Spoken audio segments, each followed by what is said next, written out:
Bonjour, bienvenue dans ce nouvel épisode de News en recherche en santé au travail. Pour cette 38e semaine de l'année 2017, je suis le professeur Alexis Lescata.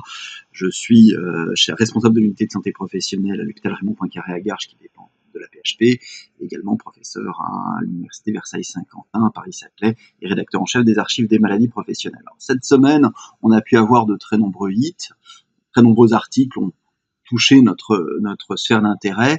J'ai choisi un article qui avait été publié un petit peu avant, début août, en pré-publication, mais qui là est publié dans le numéro d'octobre d'Occupational Environmental Medicine, par une équipe hollandaise avec un chercheur italien, qui fait un petit peu la synthèse de tout ce qu'on doit savoir sur les facteurs professionnels des tendinopathies de la coiffe des rotateurs, notamment, mais globalement toutes les pathologies spécifiques de l'épaule.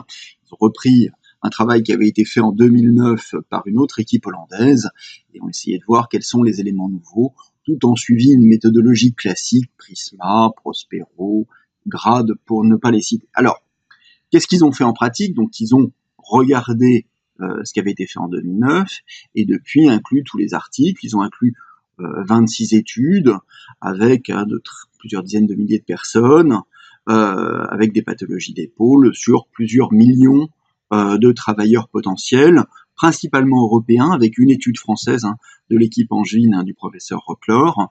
Et qu'est-ce qu'ils obtiennent? Alors ils obtiennent effectivement que certains facteurs, certains on les attendait, puisque ce sont ceux du tableau de maladie professionnelle, que l'élévation de la main et du bras, en gros l'abduction de l'antépulsion 60-90 degrés, sont un facteur consistant avec un niveau de preuve d'immodéré, avec un odds ratio quasiment à 2.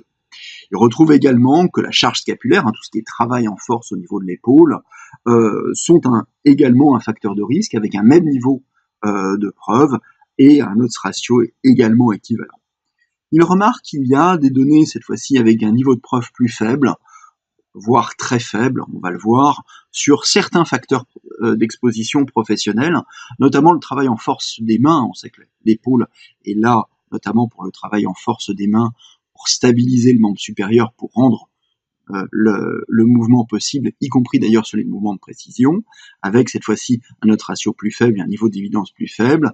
De même pour la manipulation d'outils vibrants, et on note qu'on a un autre ratio très modéré, mais qui est significatif, y compris sur les pathologies spécifiques, ce qui n'était pas le cas avant, de l'épaule, pour la demande psychologique. Ceci avec des niveaux d'évidence faibles. On notera que, à partir d'une étude, et uniquement chez les femmes, on retrouve que de travailler avec des intérimaires est un facteur de risque de développer des pathologies d'épaule. C'est un des seuls facteurs d'organisation du travail, puisque là on est plus en amont qu'un facteur uniquement biomécanique, apparaît comme significatif. Et puis finalement, les autres facteurs, y compris la répétition ou les autres facteurs psychosociaux, n'apparaissent pas associés aux pathologies d'épaule, mais avec un niveau de preuve qui est également faible. C'est-à-dire qu'on ne peut pas complètement conclure sur ce genre de choses. Alors c'est sûr que on a quelques limites.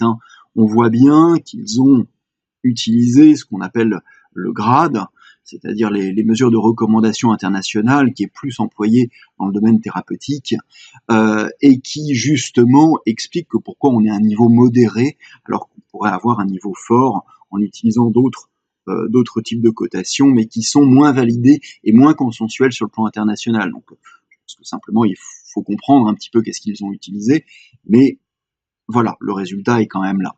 Deuxième chose, ils ont regardé les facteurs de manière indépendante, c'est-à-dire que cette fois-ci, il n'y a pas eu la notion de recherche de combinaison de facteurs, comme l'avait fait en 97 Bernard pour le rapport au Sénat américain.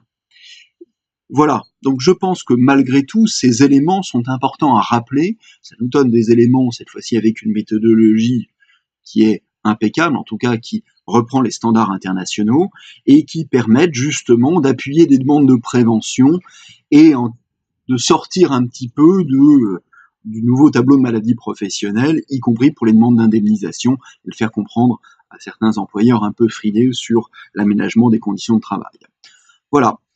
Je vous souhaite une bonne semaine et vous redonne rendez-vous à la semaine prochaine. Je vous rappelle un petit peu, je mets en diapositive précédente le principe et les limites de ce que je vous propose, en sachant qu'une diapositive la première session était consacrée à ces éléments-là.